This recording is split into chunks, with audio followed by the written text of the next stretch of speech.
There we go.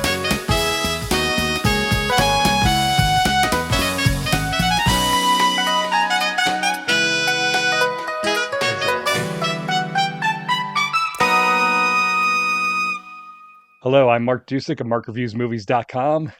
And I'm Brett Arnold of Yahoo Entertainment and the New Flesh podcast. And this is At the Movies Again, a.k.a. Roger Ebert, or formerly known as Roger Ebert and Me. It's a Siskel and Ebert movie review show, a Siskel and Ebert style movie review show, I should say, because we have no affiliation with Roger Ebert nor Gene Siskel, and we haven't been cease and desisted yet somehow, but we like to keep it that way. So this is a show where two film critics who see everything every week review everything every week. The movies that open theatrically, the movies that open on VOD, and the movies that debut straight to Netflix. This week we have, I feel like, one of all those categories, I believe. Masters of the Universe, a huge, expensive $200 million live-action adaptation of the 80s cartoon, which itself was a toy line first, before it became a comic book and a cartoon. It's a very interesting origin story, but Mattel, post-Barbie, had to bring it back. Masters of the Universe is here. We'll talk about it. He-Man, Skeletor, and such things are all in there. Office Romance, Netflix rom-com with J-Lo and Brett Goldstein, who I wasn't familiar with because I don't watch Ted Lasso. We've got Scary Movie in theaters. The remake, it's a sequel that's a reboot, and it makes fun of such things. It's a legacy Scary Movie sequel. A rebootical. A rebootical. One of the jokes. One of the many hilarious jokes in Scary Movie 2026, which is basically doing the Scream 5 title gag as their title. But that's the 6th movie in that series, and of course I checked Mark's archives. Mark did start reviewing them from 2 onward. None of them beat, 3 got 2.5, and I do agree that 3 is the peak of Scary Movie, even though, you know, if you're a Wayans fan, you probably disagree, because the Wayans got the film, like Weinstein took it away from them and gave it to the Zucker guys, who were, you know, the airplane guys. So it's a very different style. Anyway, we're not here to talk about Scary Movie 3, even though I could. I've seen it a lot of times. We're also here to talk about Caroline, a movie with Samara Weaving and Kyle Gallner that's totally worth your time. A sci-fi movie called Signal 1 that has Dennis Quaid and Josh Hutcherson and what's this guy's name? David Thewlis. It's a great cast. There's a shark movie with Alice Eve called Chum. And then there's a animated movie that I believe is a debut, and the guy who made it wrote, directed it, edited it, drew it by hand. It's kind of an amazing debut in that sense. We'll talk about that. Do you know what country that film comes from? Off the top Japan. It's Japan. Okay. Yeah, it's a really striking film. Jinsei, that one's called. Or I hope I'm pronouncing that correctly. It means life in Japanese. Apparently, I've been told. The movie told me. I don't know. I actually know this. What's up, Mark? Nothing. I'm ready to get into it. Ready to get into it. Yeah, there's a lot of movies, and we will do the comments today. And I think there's at least one comment that said, some commenter who said, "Hey, go back and find my comment. I want to talk about it." Yes. So yeah, I think it was a copy and paste job, so we will get to it. We're going to get to it, and that one of them is actually very, I don't want to say aggressive. It's passionate. We're going to go with passionate. A very passionate take on our take, I believe. I think it's more passion. Your take.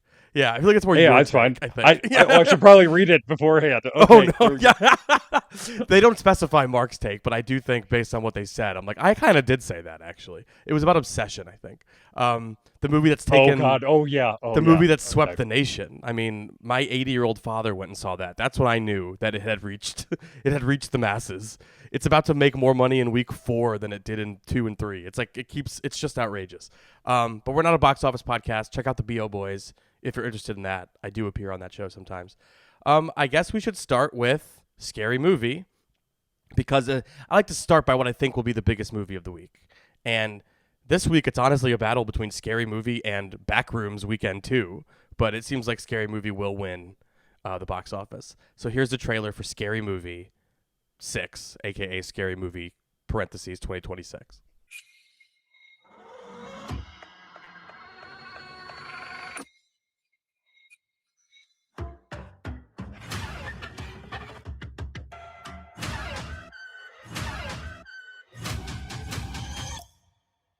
Sink into the chair.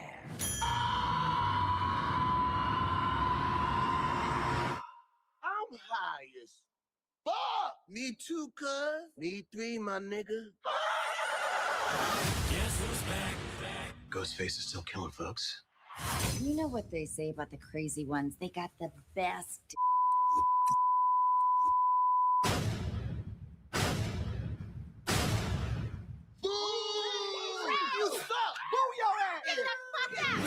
That was a strange final trailer that had a lot of footage that was not in the movie.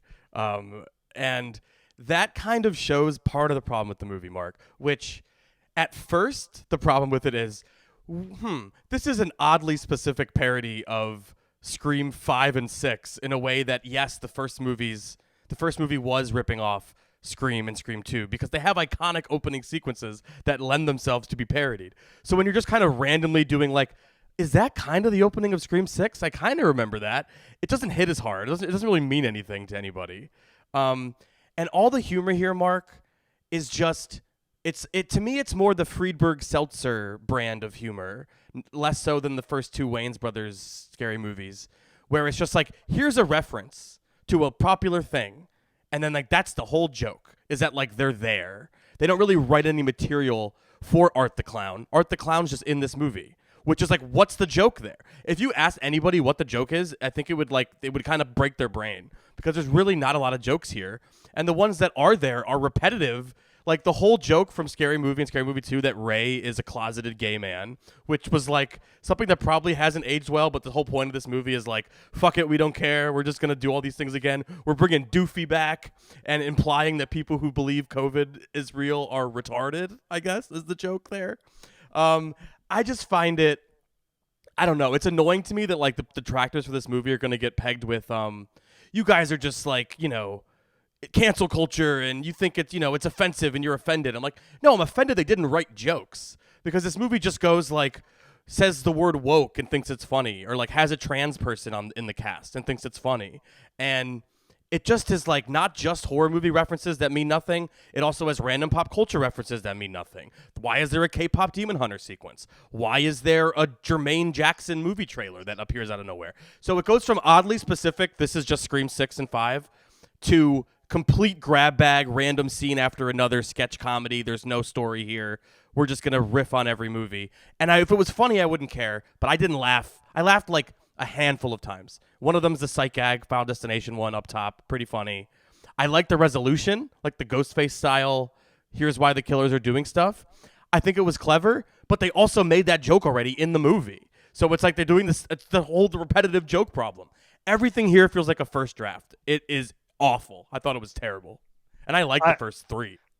I wasn't a fan either, and I at least like the first movie pretty solidly. I rewatched the first movie again. It's still pretty funny, and yeah, some of that stuff hasn't aged. But you know what? Some of that stuff that hasn't aged well wasn't very funny to begin with, even back in 2000. But that's okay because it was nice to have that level of parody of a specific horror movie and a specific genre that hadn't been spoofed really that well before, and to have them do it in that way was nice. And so yeah, to have the Wayanses back doing this seems like a good idea. And I was laughing a bit for like the first 5 minutes. I think the Final Destination theme park is the funniest joke in the movie. That's because it is an actual joke. But you're right. Otherwise, it is just saying, hey, here's something that was popular within the past 10 years. Like Get Out and K-pop Demon Hunters for some reason. And here's a sequence that looks a lot like those movies. Don't you remember those movies? Isn't this kind of funny because we're doing it again? No, it's not, because there's no jokes there. I think the stuff you bring up, that they do mention that him being a closeted gay man and doofy and everything is, those are old jokes and they're offensive now, but we're still going to do them anyway. That's maybe the most interesting thing the movie might have done. That open level of hypocrisy might have been something they could have done anything with, but they didn't do anything with it either.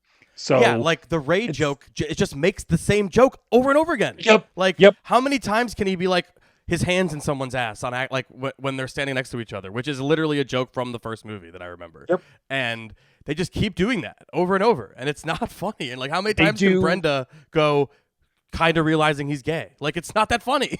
It's not. And they also do two John Wick jokes within the first, like within 2 minutes of each other. I think they Yeah. twice do the joke of this movie is too obscure for us to do a parody of because we Yeah. don't think anyone will recognize it. They do that twice. Like it would have been It's- funnier if you had actually figured out a way to do those It's references. as if nobody did like a quality check rewatch to be like, are there like, did we include double jokes in there? Like they really just, it's so lazy. It like, that's what I find offensive about it, which I think is funny because there's all this hubbub. They're hyping it up as like comedy's back, which like, and I know comedy did actually leave theaters. So I think it's important to have comedies in theaters and I'm glad it's going to make a lot of money, but I feel like they burn themselves and there won't be, or there shouldn't be another one because yes, this will have a good opening weekend, but like, is anyone gonna enjoy this? Maybe I'm stupid, but like, you don't know. I think it's awful. I think maybe people will. People who like the previous movies surely will because I guess they got pretty bad after that. the third one, and then like the guy who directed this, directed like the other Marlon Wayans spoofs that I never got into because I was over it at that point, like the haunted house movies, which I'm sure you've reviewed maybe. I don't think I did. Actually, I was gonna say I bet those didn't screen for critics. No, so I bet you did. Yeah, they didn't. I passed on those. There's another one. They did another one that's not that serious. It's what was it? Is it Paranormal Activity or is that like was that incorporated in that? I have no idea. No, I'm gonna off the find top out, of my but you head. can keep going. Yeah. Yeah, I don't really know what else to say here. There's like weird. You brought up the Jermaine Jackson biopic That's trailer. not even funny either. It's like, not funny. It's like they you have clearly Kenan Thompson and it's not they- funny. And no, how is Kenan Thompson not funny? That makes no sense. But they clearly filmed that in a rush as soon as they realized, oh, the Michael Jackson biography is coming out. It's going to do a lot of money. It's going to our movie's going to come out around the same time. We got to get something in there. And instead of actually having a horror style trailer parody that they shove into the end credits, they throw that into the movie and it makes no sense. And it just ruins the flow. It's a character watching it on TV. Like it's so lazy. Like it's just like here's and some they shit. they have a horror based trailer that they do play at the end credits that could have been in there and probably was in there until they realized, oh, Michael's coming out. Let's do a Michael joke. Yeah. Yeah, it's bad, man. And I really have a soft spot for the first two because as I've said on my other podcasts a lot, so famously to listeners of the New Flesh, I saw Scary Movie before I saw Scream. So like it kind of colored my experience of Scream for many years. So they loom large in my cinematic life, so to speak. It was an R-rated movie in 2000 when I wasn't allowed to see those, so I like really had to. I remember getting it on DVD from Blockbuster the day it came out at the store when VHS was what they had on the shelves and they had one copy on DVD, and that's how I got it because my brother happened to have a DVD player or before anyone else did. So like it's sold out on VHS, but we have one copy on DVD. I'm like, I'm going. Hold it for me. I'm coming to get it. So yeah, I wanted to love this. I was actually excited for it. So I couldn't be more disappointed by the fact that it like did not make me laugh at all, really, and just the laziness of it, the weird woke scold nature of it, where it's like kind of conservative in its comedy. Like it's just strange. Like I didn't really get what it was getting at. That's a leftover apparently for the Zucker brothers taking over. Yeah, I guess so. Yeah, I don't know. I don't know if I want to see more of this shit. I would actually more. I know it's a big story that they got their movie back, but like I'd probably rather see the people who made 3 make another one than these guys at this point because this was horrible. I'm 1 star on this movie. I couldn't have enjoyed it less. I will give it credit for the first like 5 minutes, and then I also did laugh. I thought when that scene sucked. Like thought it was kind of. Like, I thought it was. It's well. I don't want to spoil the cameo in case. Yeah, but it's a doesn't know who it cameo-based is, gag, which kind of sucks. Yes, always. but it's still kind of funny. It's still kind of funny. And it's funny at the audacity of like, wow, this is actually happening. Okay. Yeah, they're actually just doing it. Okay, we're gonna go with it. And I did enjoy the Wayans brothers getting revenge in the climax. I thought that was funny too. But again, they made that joke earlier. So why did you undercut yourself? Well, I mean, they make it directly. Like they become themselves in that last scene, and I think that's the movie's really constantly bold and funny. Constantly breaking the fourth wall to be like, we're in a movie with those things you mentioned and other stuff. Yeah, you expect that. So a little more generous 1.5 stars for me for Scary Movie. Okay, fair enough. At least it's not 2. I was just trying to explain why. No, it seems like it's out of nowhere, but yeah. This will be an interesting conversation. Masters of the Universe. I'm coming into this with I have the cultural knowledge that I've got through osmosis of what He-Man is and Skeletor. There's like memes. You know, it's more of a meme than a. Is it Robot Chicken? Is it a lot of Robot Chicken? Yep, a lot of Robot Chicken stuff. Yep. So I have no like, this wasn't for me. I'm not like a Gen Xer who grew up watching this. So I don't have elder millennial or elder millennial. That's true. Mark might be, and maybe that's geriatric millennial. Maybe. Did you watch the cartoon show? Were you into this? I probably did as a kid. Okay. I know I had some of the toys when I was like. Yeah, well, that's the whole thing. Yeah. It's a toy line that they like retrofitted a show around to sell toys. And crudely, after Star Wars hit, and they were like, we need to do something sci-fi-y in a way. So Masters of the Universe is here. It's not the first big budget. Well, I guess it is the first big budget one because the 80s one is famously like chintzy and it's canon, wasn't it? Yeah, it's a canon movie with Dolph Lundgren, who I'm not going to say anything else. Here's a trailer for Masters of the Universe.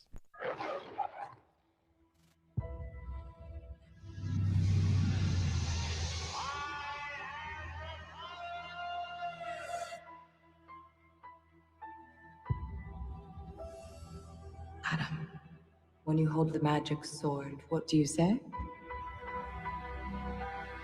By the power of Grayskull. Go on.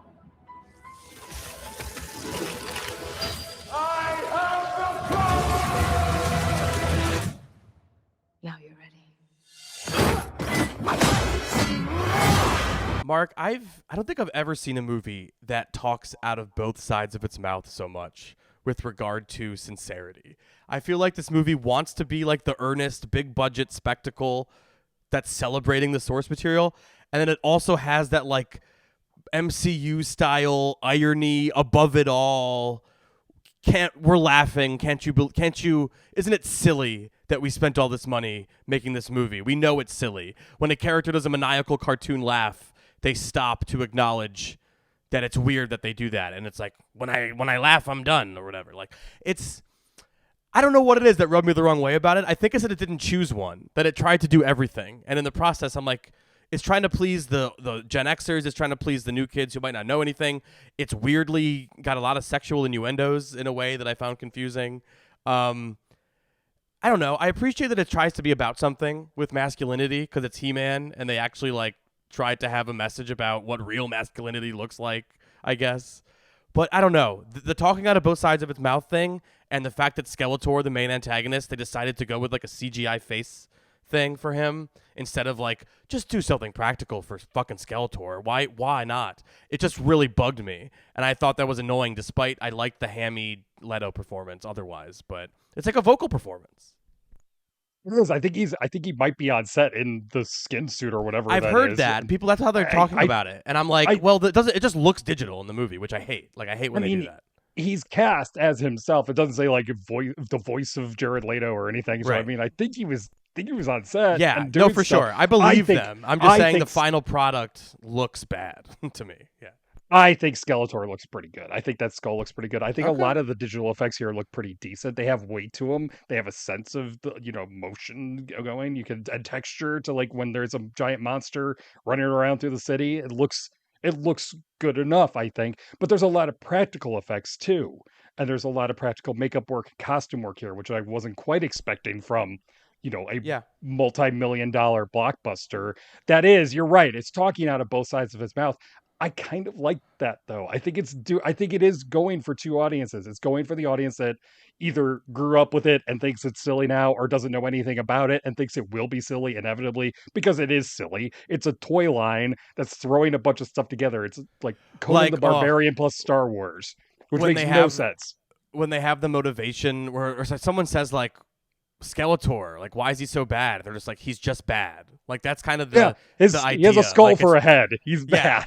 Like, that's the thing. I'm like, okay, so they're being silly about it. But then again, I feel like it really wants to be taken seriously also. But also, I think what the part where it's serious is that it's just trying to have fun. I think that's what it is. I think it's trying to be fun for adults who are going to be like, this is silly, and I want to laugh at this, and I want to joke about it. And the kids who are like, this is the coolest thing I've ever seen because it is Star Wars, and it is fantasy, and it's all this stuff, and there's a giant tiger in it, and the kids are going to like it. I think that even the action scenes feel like they're like kids playing with action figures because they do. It does feel like that, and I think that's I'm saying that as a compliment because it has that sense of like This is what it would That's be what it like should if- be. That's what it should be. It I should think feel it like, works. yeah. I think it works. I think it's funny, and I think it is sincere. And you brought up that stuff at the end when it's talking about where strength comes from and what you do when you feel powerless and all that stuff.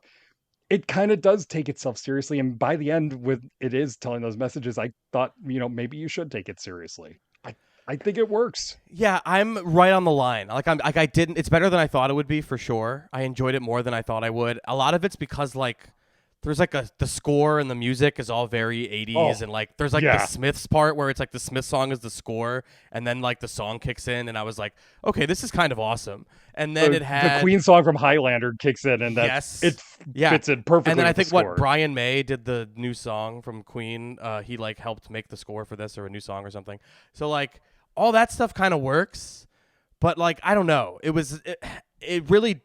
You know what, Mark? Here's my easy criticism. If it wasn't 2 hours and 20 fucking minutes, it would be an easy 3 for me. At 100 minutes, sub 2 hours, I think I would have enjoyed this a lot more. But at 220, trying to do everything for everyone, it just kind of lost me, and I didn't have a great time, even though I was vibing with it for a while. It just goes on for too long.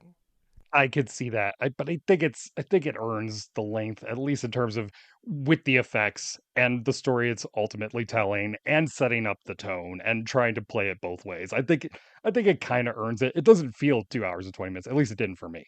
But yeah, I suppose if you weren't quite with it, it's gonna feel long. I think the director's an interesting character. I mean, he's a billionaire nepo baby. His dad is Phil Knight of Nike, co-founder. And Phil Knight bought him Leica. Is that what happened?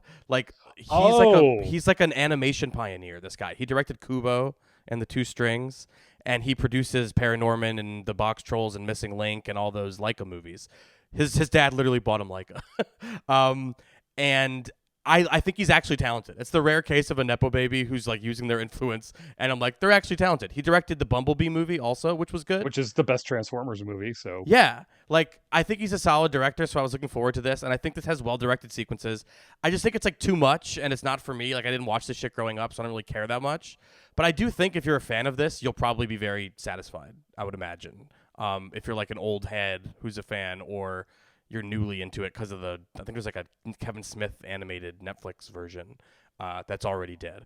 But I don't know. It's crazy it exists. It's not going to make a lot of money. It's going to bomb. So it's which is too bad. I mean, just because of the just craft, the Dungeons attention and to Dragons. detail on it. Oh, yeah, that's another one. You also didn't like Dungeons and Dragons. I didn't that like much. that either. Oh, maybe this just isn't my shit. Yeah. It's the same sort of tone. If you like the Dungeons and Dragons movie, which is kind of jokey but also kind of sincere, it's that same tone. And I think both of those movies get it right. So, all right, it is too bad, Brett. It's not your thing, but yeah, I wanted to like it more than I did, but I definitely appreciated some of it. So I'm 2.5 stars.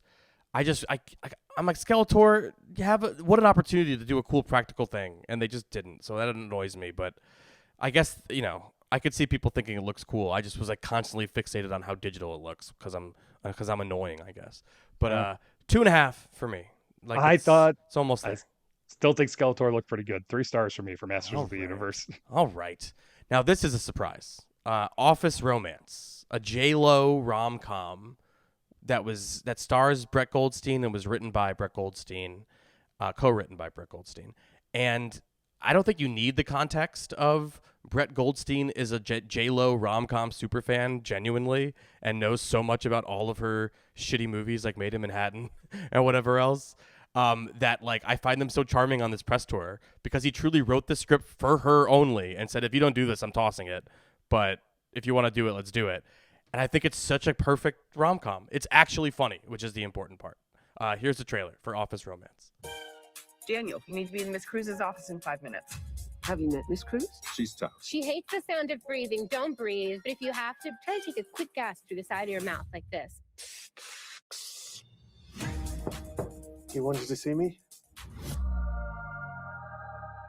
Holy shit. You're the new lawyer? I am he, Daniel Lanceflower. For most people, work is something that you have to endure. But for me, running this airline, this is the best part. There is someone I like. It's my boss. She's dynamic. She's incredible.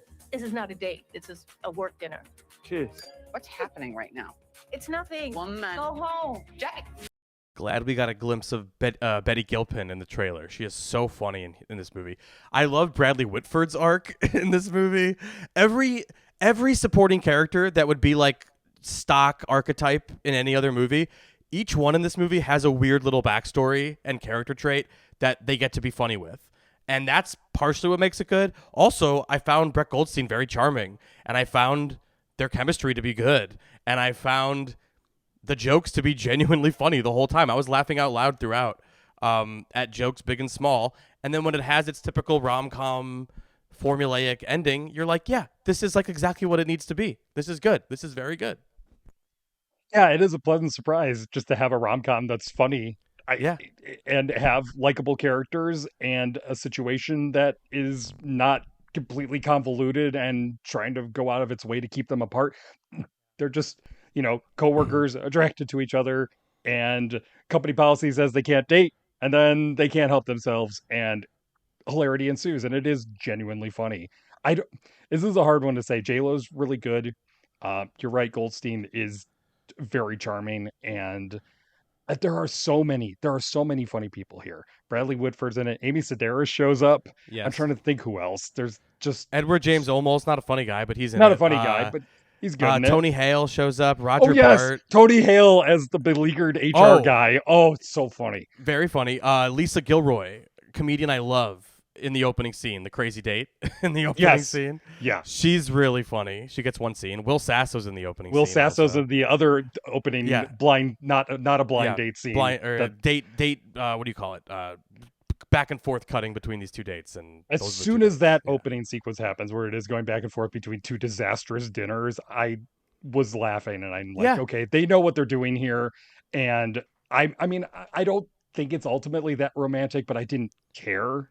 It's not really romantic. About romance. It's not. Yes, that's supposed to be about romance. No, I think it's actually like kind of hot though. Like it's like sexy in like the forbidden. They're not supposed to be doing this sort of way. And the innuendos at the beginning when they're just kind of like flirting with each other. Like it's kind of like naughty in a fun way. Like it works. It is. Yeah. It is. It is in that way. But I mean, maybe if they wanted to go there, it could have gone a little bit further. But then it would have been a completely different movie. So I like the fact that it's focused on the comedy. And by the end, it is kind of sweet. And also still raunchy and funny. Yeah, when he calls someone a cunt, and it's like he's British, so it's like doesn't mean anything to him, but he's trying to explain that. And you might actually have to bleep that one out. Yeah. Oh yeah. See, people hate that word. People really hate that word. Oh, I forgot. We're not supposed to swear anymore on the show. My bad. Anyway, I quite enjoyed this. I was really surprised. Sometimes it's one of those things where you go, formula can work. It doesn't need to be reinvent the wheel. Just like create a rom-com, and then like it's so smart to just give these supporting characters like a defining funny trait. Like Betty Gilpin is a pregnant woman who doesn't want to acknowledge that she's going to take time off and that she needs time off. She's going to have a baby and come back to work the next day. And that's her whole personality, and it's funny. And yeah, Bradley Whitford's suing a food truck and then taking it from them, and running it. It's all very inspired and funny. I was delighted by this movie. A very strong 3 stars for me. Yeah, 3 stars for me too for Office Romance. Currently streaming on Netflix, Brett. Yeah, check it out. Watch it now. And you can also go to the theater and watch a new film from John Carney, one of my favorite filmmakers. The guy who did Once and Sing Street is one of my all-time faves. Here's the trailer for Power Ballad, his latest music movie that's not a musical, but does have music in it. Power Ballad. It's Paul Rudd. It's Nick Jonas. Here's the trailer. Did you like our receipt? Yeah, thanks.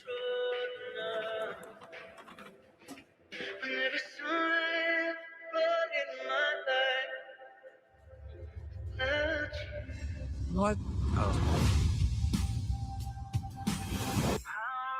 You don't recognize it?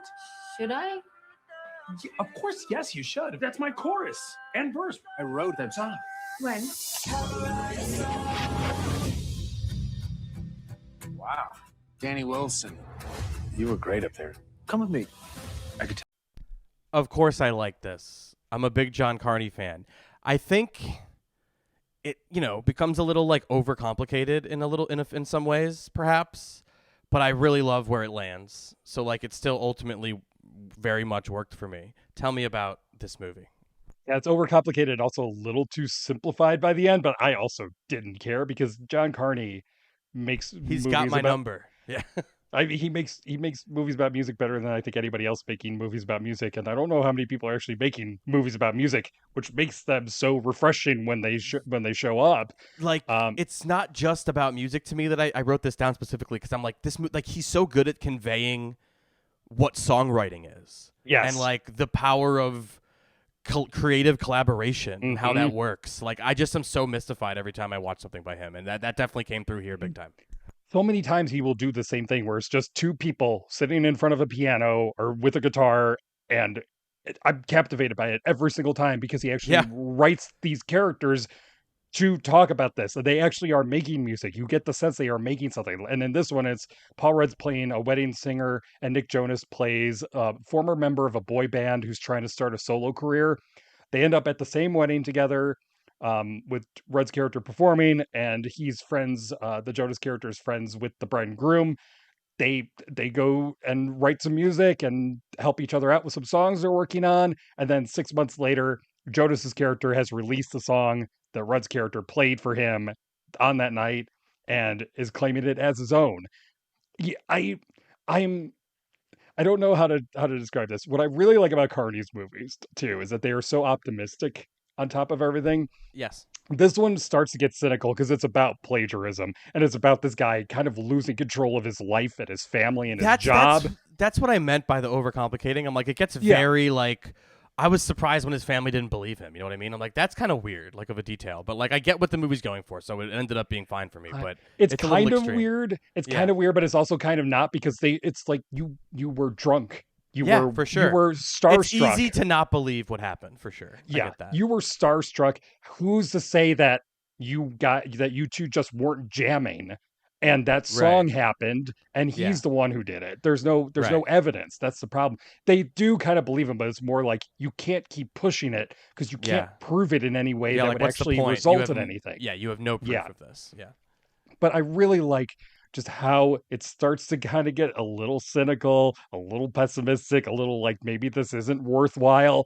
But by the end, you still have that sense of being uplifted by everything that's happened. And it really hits hard by the end. It does. It absolutely does. Like there's that moment where even before the movie ends where it ends, like it has a kind of tinge of that earlier where like he shows up to a show and hears the song and everyone's singing it in the crowd. Yeah. And it's like, I'm like, okay, I know where this is going, I feel like. And then it does go there. And I'm like, yes, that is what it should be about. It should be about who cares about, I don't want to give away. But like, exactly. But like, it's really I really love the messaging of it. And also like the mechanics of, how he feels good about it. I don't know. It works, even though I do think it gets a little like plotty or something in like the second to third act.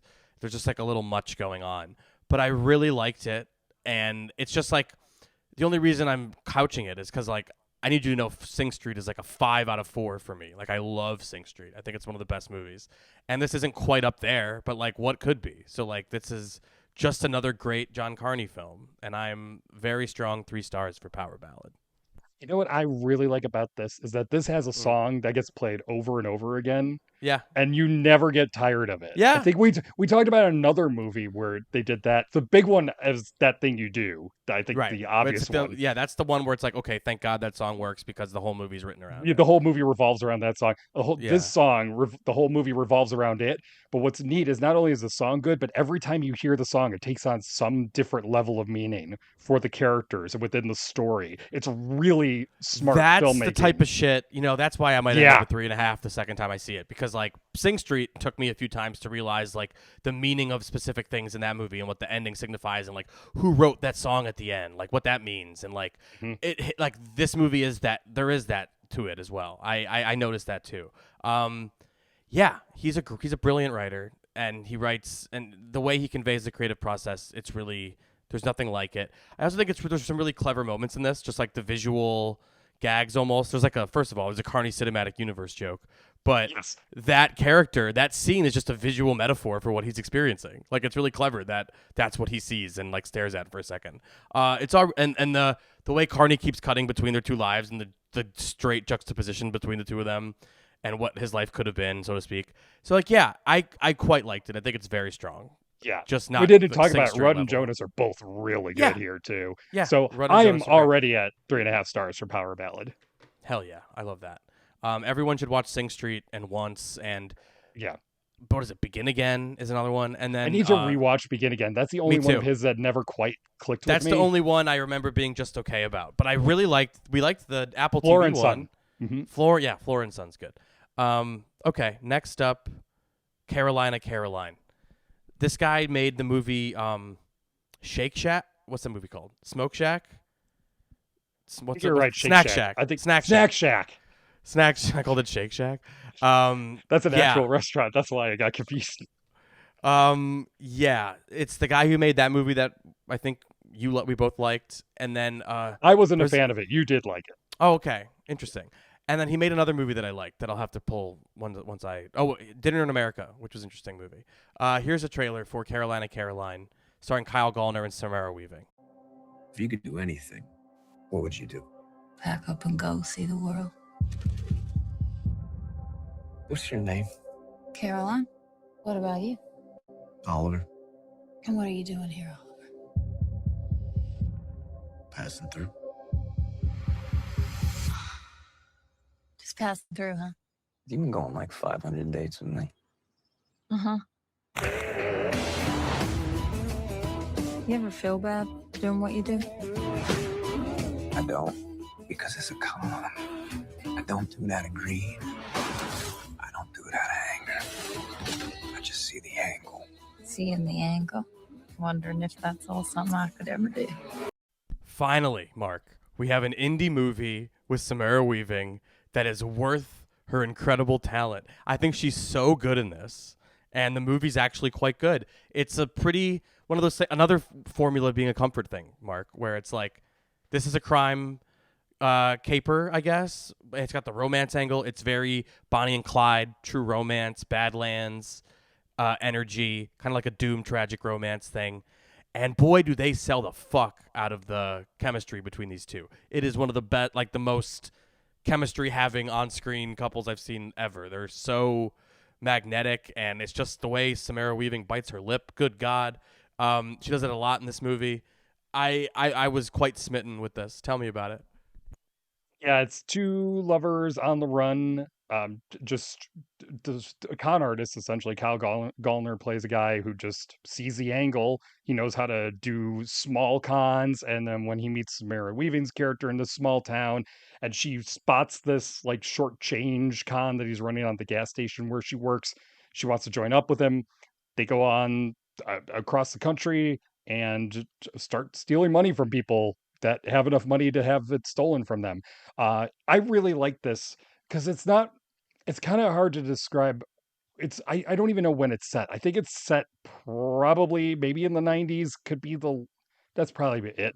But I mean, it could have been set anytime. It's just about disillusionment, feeling like the world has left you behind and just trying to get what you can any way that you can, because that's the way that the American dream goes, apparently, but it doesn't go to everybody. So it's just that kind of story, and the backbone of it is this relationship. The two performances are really good. I really like that these characters have a real sense of loss and that they're trying to make up for something in their lives. Weaving's character, her mother bailed on her when she was like a baby, and she wants to meet her and figure out why and what's going on with that. Gallner's father left him, and his mother lied about it. There's just a lot going on between these two, and you understand where they are and why they want to do this and what the appeal of these cons and everything are. I think maybe it gets a little moral heavy by the end, but I mean that's kind of to be expected, I guess. But I still found it compelling on a character level, which I wasn't necessarily expecting when it starts with all this con and the robbing and all of that. Yeah, the chemistry is off the charts. I love a con movie. Like I even like that Will Smith Margot Robbie one's pretty good, isn't it? Like I remember liking that.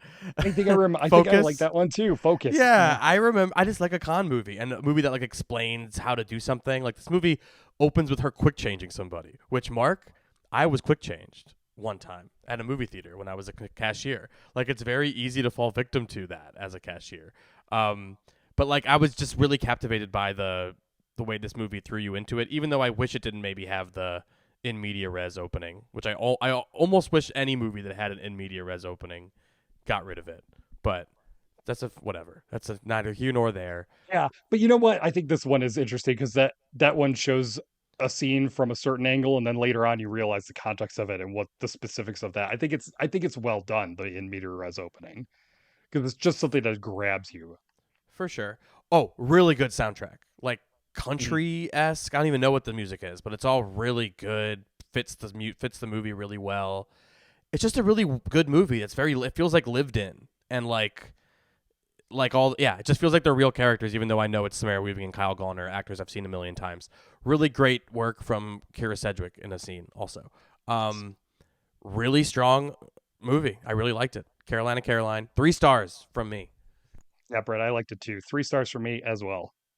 All right, let's keep on trucking. We've got Signal 1. This is the movie we teased last week as a random sci-fi movie that I've never heard of being kind of good. It's definitely a low-budget situation, but who cares? It doesn't matter. It works. Here's a trailer for Signal 1 with Dennis Quaid, Orphan herself, Isabel Furman, and isn't somebody else in it? There's like a third person. Josh Hutcherson. Josh Hutcherson. I already said that earlier. Okay, here's a trailer. People call me a tech visionary, but visionaries see things no one else does. Like the first person to photograph dark matter. Annika Kask. There she is. How did Sam land you? He promised me we weren't hunting for aliens. You? He promised me we were. You've been sent here by Sam to spy on me. I should be doing this work on my own, in my basement. I'm not the kind of scientist who hunts for aliens. Well, that's what we're about to do. Mark, explain the plot of this lo-fi, low-budget, minimalist sci-fi movie that has big ideas. Yeah, I can say that the dialogue is better than whatever they chopped it into in that trailer, but I get why they need to do it. It's about this team on a remote Caribbean island who have been enlisted by a billionaire tech mogul played by Dennis Quaid to look for aliens so that he can say, I found aliens because I paid for this project. He's pretty much every tech mogul that we have currently, just a little bit more magnanimous about it. Isabel Furman plays a scientist who looks at things differently. Josh Hutcherson plays an engineer, and David Thewlis is the guy who figured out this device that can detect quantum signals going on all around you and discovers that there might be some kind of communication happening on a quantum level that could be aliens or could be something else. I really liked it just because it's about characters with big ideas and discussing those big ideas and the particulars of how to find it and what it would mean if we found this, and how do you communicate to an alien life form that we are safe, that we're not going to hurt them, that they shouldn't hurt us in any way, that, because there's a distinct possibility that would happen. I just enjoyed it because it's about smart characters talking about this stuff and having actual debates about how to proceed with this procedure if they're even going to do it and what it would mean for humanity. I just like that. I just like that about it. There's not much to say about it. Yeah.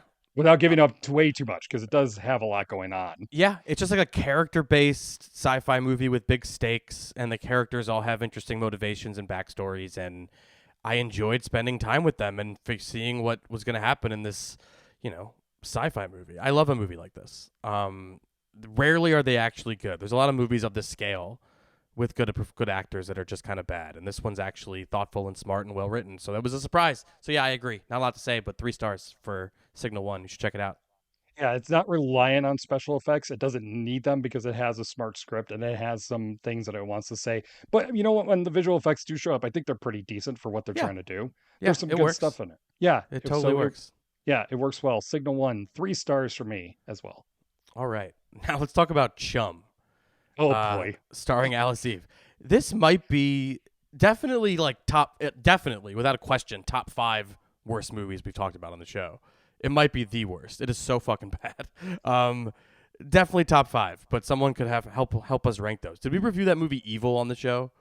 That was like where COVID was evil, remember? I'm trying to remember. Dion Taylor movie. Is that what it was called? Maybe it wasn't called. Don't know. It was really bad.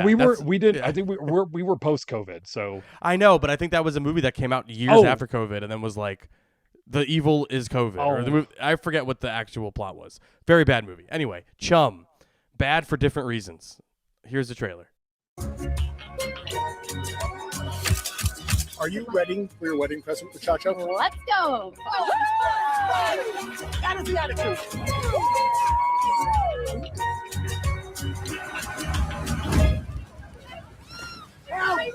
Grab my hand. Is it okay? You okay? Thank you for saving our lives. Could have been a lot worse. Would it be too much trouble to take us back? It's going to take a couple hours. Hey, man, I haven't seen an inch of shoreline yet. Something feels off. What? Well, maybe it's time you pull out your GPS, your sonar, or whatever it is you use on a dinghy like this. I think it's time you take a seat. We saw a movie with a very similar premise to this, and that one was pretty good. This one, I do think the situation setup is good, just like it was in the other one. But this one fucks it up with what I have to assume is AI. I guess it could just be really bad, cheap CGI, but it has that very specific, what am I looking at quality that feels like they just threw like shark eats guy's arm into AI and then like threw it in this really, really bad movie.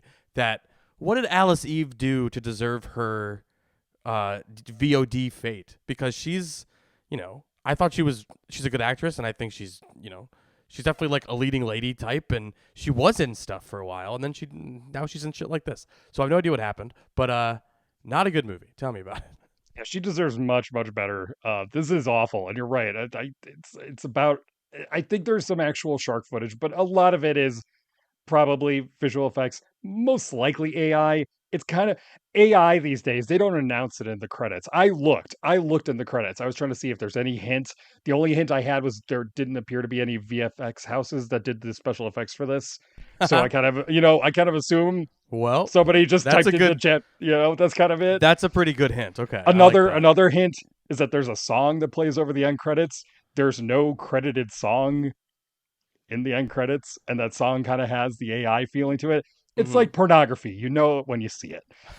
This movie with an AI shark and a lot of AI blood probably has Alice Eve on at a destination wedding. She's gotten married. She and her husband are already having problems. They end up on a boat trip, and the boat is taken over. The boat is sunk by a... No, it's not. No, hang on a second. There's a shark attack. Then they accidentally shoot a flare into the engine, and then the boat sinks because of that. And then they're taken by a guy who ends up trying to avenge his wife's death by a shark that you see in the opening credits, and you also hear in the opening credits. But what you see in the movie is completely different from the story that he tells. And then later, when he tells the story again, he's telling a completely different story about how his wife dies, and it's different from what you saw. There was no work done on this movie to like determine if anything lines up and makes sense. It's just they clearly just thought shark movie. Enough. Yep, that's enough. Alice Eve in a bikini, shark. Let's go. We're good. That's go. How we're good. We're gonna make and you know what? They're probably right. It'll probably do exactly what it needs to do on their VOD with the very low. It has a low bar to clear for them, I'm sure. And I'm sure it went to Malta. That was probably the most expensive thing. And who knows what the Malta Tourism Board covered for them to go shoot there anyway. My buddy the buddy who I've referenced because he worked on The Rip, he filmed in Malta that, what's his fucking name? The guy from Shazam. Zach Levi. Yes. Zach Levi had that movie that I don't think you even saw. Or maybe you did. The one that was like a boat movie that like barely came out, Not Without Hope. Yeah, I did not see that. Yeah, that was shot in Malta. My buddy was there. But like, yeah, that's the kind of movie that shoots in Malta, one that usually doesn't come out. And Chum is about the same. It doesn't really come out. It's not really out. It's probably rentable on VOD. It's garbage. Do not waste your time. It's even worse than Scary Movie. I'm giving it half a star. Yeah, I'm giving Chum half a star as well. I don't know. Yeah, I don't know what it is about Malta because famously, for Mystery Science Theater fans, Final Justice with Joe Don Baker was shot in Malta, and that's Oh, one of their best episodes because it's one of their worst movies they found. So, well, that tracks then with the bad movies are made there. When my buddy was there, Russell Crowe was also there filming Gladiator 2. They were building huge sets for Gladiator 2. It sounded like a buzzing, fun time in Malta if you're in a production assistant. All right, next up, Jinsei. They want to prove us wrong. We could do a live show there. Yeah, we'll do a live show in Malta. Yeah, we'll do a live show in Malta. We're probably ranked like 22nd in Malta on the film It looks reviews very charts. nice. It looks very nice, and I could tell because that scene where they're on the boat and they say there's no shore anywhere in sight. Like a minute ago, you could see shore over one of the characters' shoulders. So it looks very They're not nice. looking into that.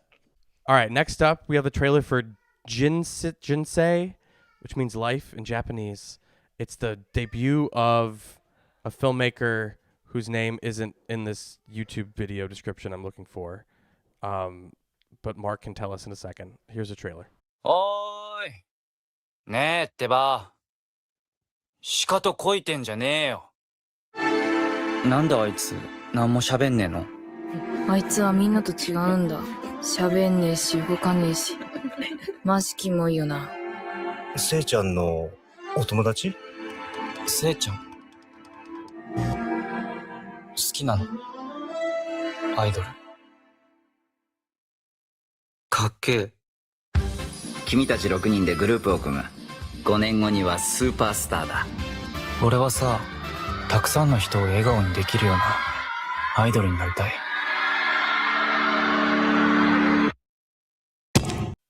This movie's crazy. Try to explain. It's definitely hard and impossible, almost. Nearly impossible. It's casually astonishing in its like scope, I guess, is what I would say. It's about a life. But it's so interesting. Though it's a very non-linear narrative structure. Going through the years, my kid just got home and is yelling. It's very cute. I will definitely black her face out on YouTube, but you can hear her if you want. Yeah, I was really impressed with this movie, but I also wouldn't know how to describe it. It takes place in several different years in the course of one life, but also it feels like it's every life somehow. It's a fun way to describe it. It's just kind of a heady, impressive adult cartoon, I guess. Yeah, that's probably the best way to do it. It's a biography. It starts in the late 90s. It tells the story of this guy's parents and how he ends up an orphan and being raised by his stepfather, and also becomes an outcast at school, then becomes a member of a J-pop band, and then ends up alone and hiding out in this abandoned factory where people think he's a god. There's a lot of stuff going on here. That's like just, and by the way, that's just the scratching guy with the surface. microphone. Yeah. This is just scratching the surface of where this story goes. This story goes places you do not expect and you will not expect. It jumps forward into the future. It jumps forth into technology and where humanity is and how humanity keeps repeating certain cycles of things. And it's all done by hand by this one guy, Ryuya Suzuki. It's his debut feature. He Unbelievable.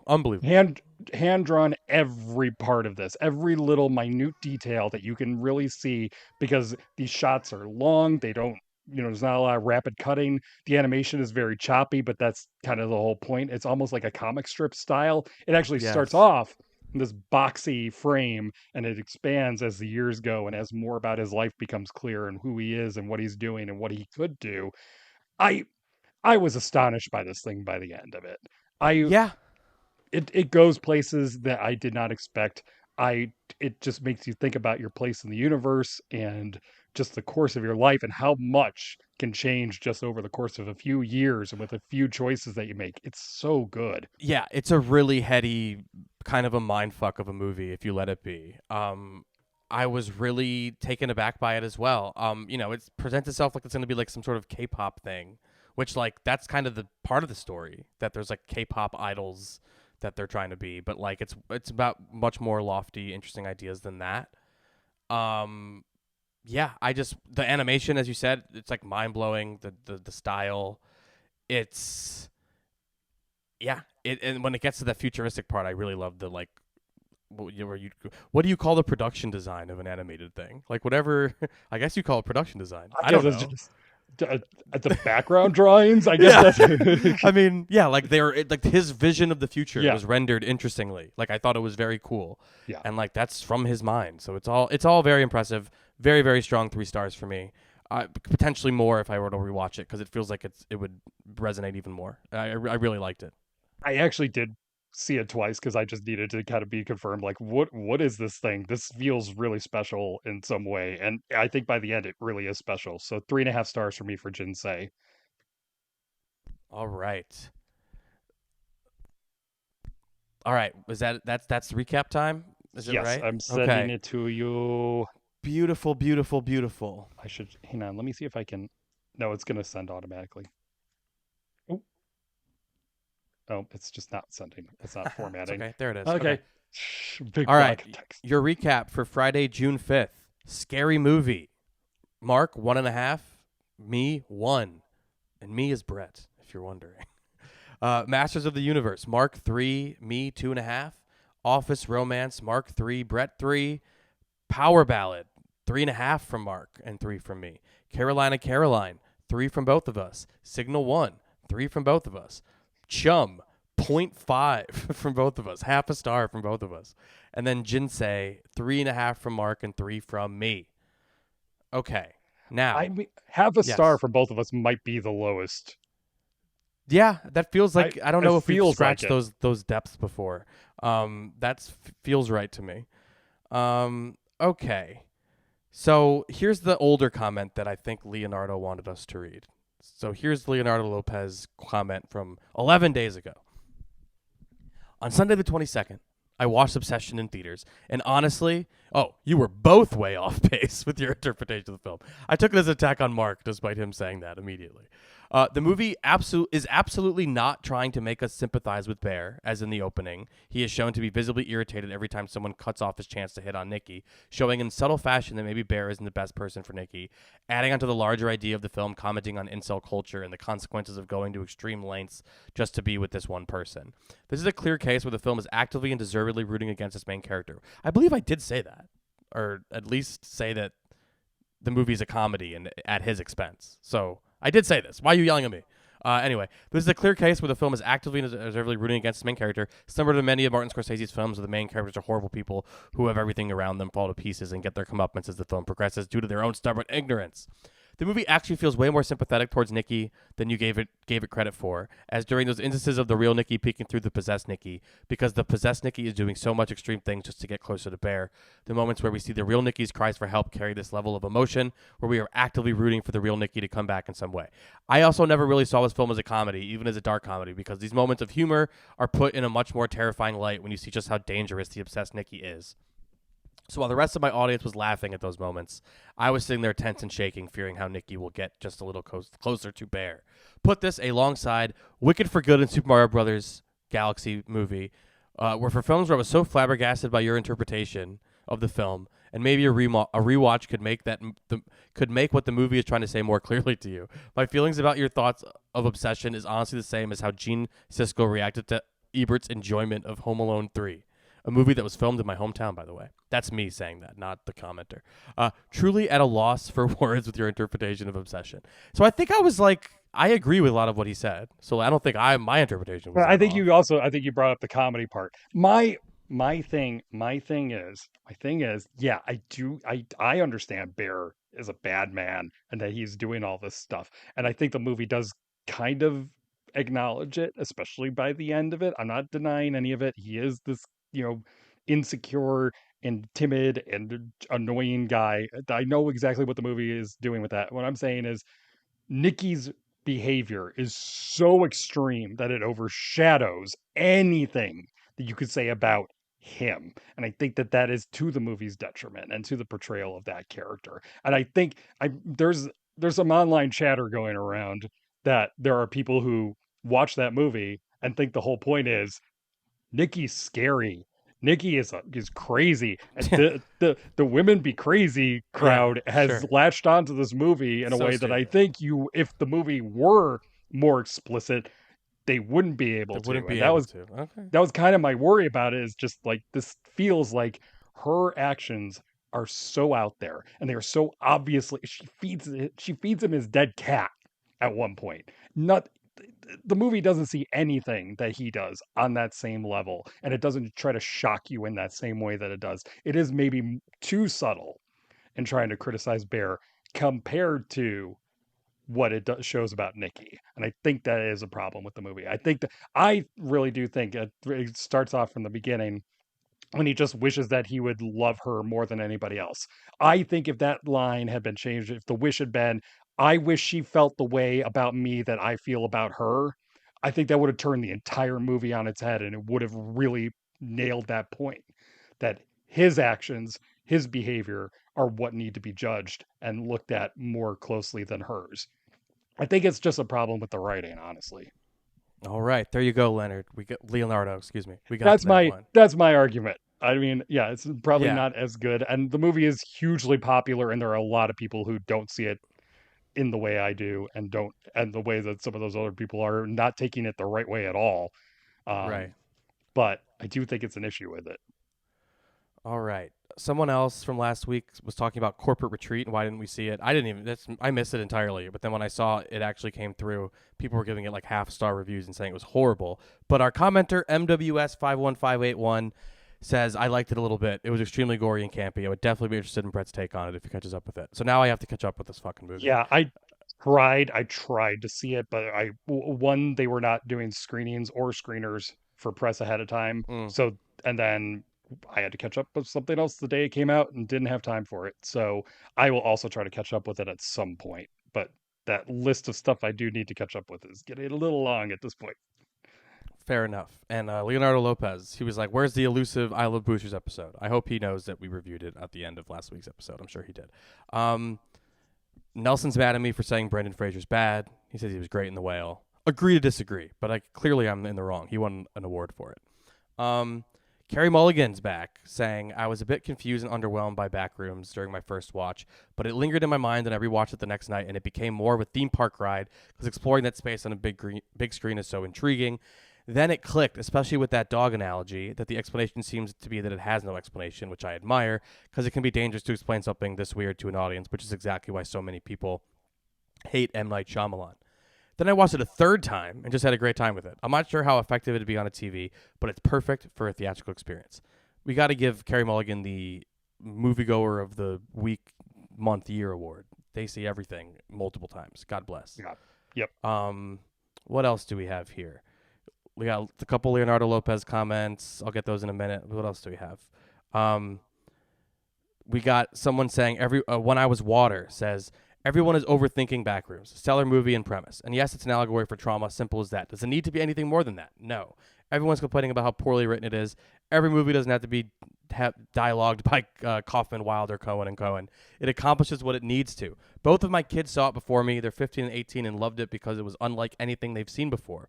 It opened to high schoolers who came away with an appreciation for a film that isn't Marvel or Star Wars. And as a past middle-aged male, I thought it was perfectly executed. It works on many levels. That's why it made $81 million over the weekend. And today is Tuesday, and theater was packed full of moviegoers, mouths agape with bloodshot eyes from lack of blinking in fear that something would be missed. Love you guys. Keep up the good work. And for fuck's sake, rewatch this film. I appreciated it, even though I had problems with it. And I know I probably will grow to appreciate it more and watch it more. And all my problems with it are the like screenplay that was foisted upon this kid. Like, I think his direction's great and acknowledge his talent, and I'm happy. Yeah. That production design is other level. It's so good. I still am in shock. They built so many of those sets.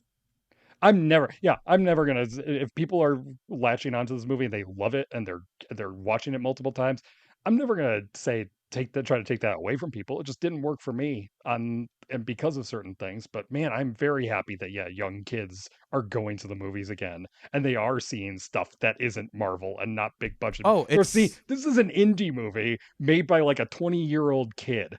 It's amazing. It actually is the most I've ever felt like theaters are going to be okay. I've always felt that way, but like I felt like, they're going to be better than ever, possibly. Like everything's fine. Yeah.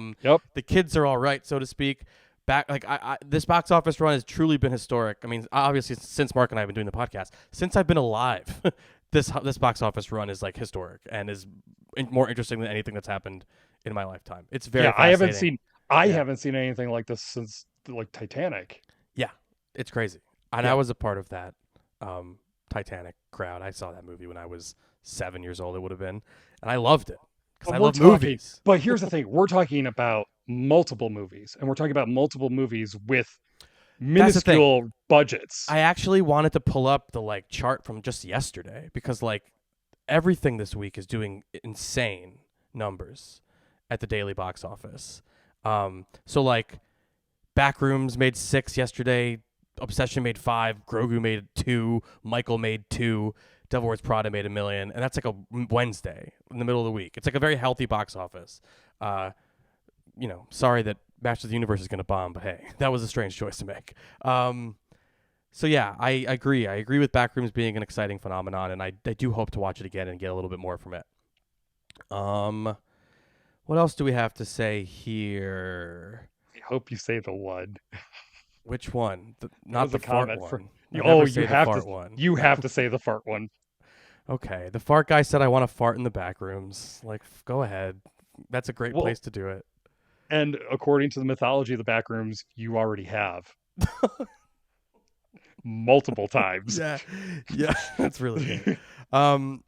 Johnny McGarrigle says he agrees with us on the back room. Saw it opening night with a packed house of teens, some seemingly as young as 12. And my first words when it was over was, he's a better director than he is a writer, only to see that he didn't write it. Looking forward to your thoughts on Scary Movie. I've booked in for cocktails for the night before and hope I can enjoy it for what it is. Oh boy. I hope the cocktails helped, is what I'll say with that. That was brutal. They actually did give away free drinks at the screening, which I didn't attend, but I heard about it. They didn't have you to have a screening in Chicago for it, so that's how. All I know is did they actually make that popcorn bucket, or was that a gag? The bong? Yeah, the bong was a gag. Okay, yeah, that's too bad. Because like I think that movie theater would have gotten in trouble if they're just selling. I think they would have. In certain states, they definitely would have. Yeah, they're like, it's a water pipe, whatever. Like it's in Illinois. I assumed I was going to walk in and see the big Scary Movie popcorn bucket, and I didn't see it. Apparently they did one with like the phone that says "Was up" from the first movie, the big brick phone, but that could have been a promo joke too. I'm not sure if they actually made one, but they would have made money, so they should have. But you know what's real, Mark? The IMAX Odyssey bucket. Did you see it? Yeah, I did. Yeah, I want that shit. It's awesome. Anyway. Okay, Leonardo Lopez has two big boys. What did he say? On Sunday the 31st, I watched Backrooms in the 40X, their first time, by the way. And it was a complicated experience for me. My big problem with the movie wasn't that it focused too much on the trauma of both Clark and Mary, but instead the problem was that they didn't give enough focus on those ideas, and it felt like the film got so caught up in the expansiveness and mystery of the backrooms to where it ended up taking a higher priority than the storytelling. Ideas like Mary coping with her rough childhood and Clark feeling like more at home in the backrooms are great ideas that could have made the characters more compelling, but those ideas either get dropped halfway through the film or, in the case of Clark's arc, happen off screen, making the payoff of those arcs not as potent as they could have been.